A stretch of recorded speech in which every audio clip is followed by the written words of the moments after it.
దేవుని నామమునకు స్తోత్రములండి. నాటి ధ్యానాంశము పరిశుద్ధాత్మ ధ్యానాంశములలో ఈ దినమున 13వ అధ్యాయం అండి. అందరూ భాషలతోటి మాట్లాడగలుగుతారా?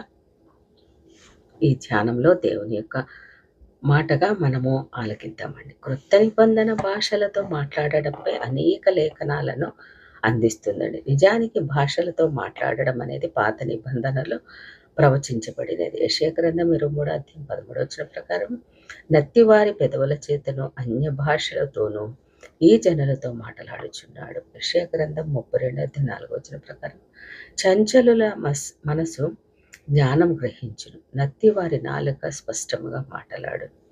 పాత నిబంధన జనులు భాషలతో మాట్లాడలేదు, కానీ యేసుక్రీస్తు పునరుద్ధానం తర్వాత ఈ ప్రవచనము నెరవేరిందండి. ప్రతి ఒక్కరూ భాషలతో మాట్లాడలేరు, కానీ విశ్వాసులే భాషలతో మాట్లాడగలుగుతారని మార్కు సువార్త 16వ అధ్యాయం 17లో యేసుక్రీస్తు నా యందు విశ్వాసం ఉంచువారు కొత్త భాషలు మాట్లాడుదురు అన్నారండి. అనేక మంది సేవకులు, విశ్వాసులు, అపోస్తలుల పౌలు కొరింథీయులకు రాసిన మొదటి పత్రిక మరియు కొరింథీయులకు రాసిన మొదటి పత్రిక 12వ అధ్యాయం 28-30లో చెప్పిన దానిని గురించి అడుగుచున్నారు. ఏమనగా,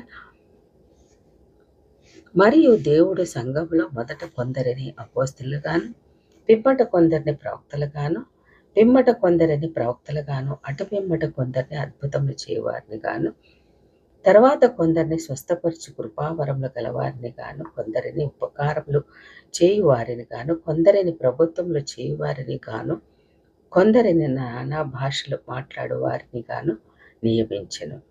అదేవిధంగా 29వ వచనం అండి, అందరూ పరిశుద్ధాత్మ అపోస్తలుల, అందరూ ప్రవక్తల, అందరూ బోధకుల, అందరూ అద్భుతములు చేయవారా, అందరూ స్వస్థపరచు కృపావరం గలవారా, అందరూ భాషలతో మాట్లాడుచున్నారా, అందరూ ఈ భాష అర్థం చెప్పుచున్నారా అని పౌలు కొరింథీయులతో అనిన ఈ ప్రవచనం బట్టి చాలామంది అందరూ భాషలతో మాట్లాడలేరు అనే నిర్ణయానికి వస్తున్నారండి.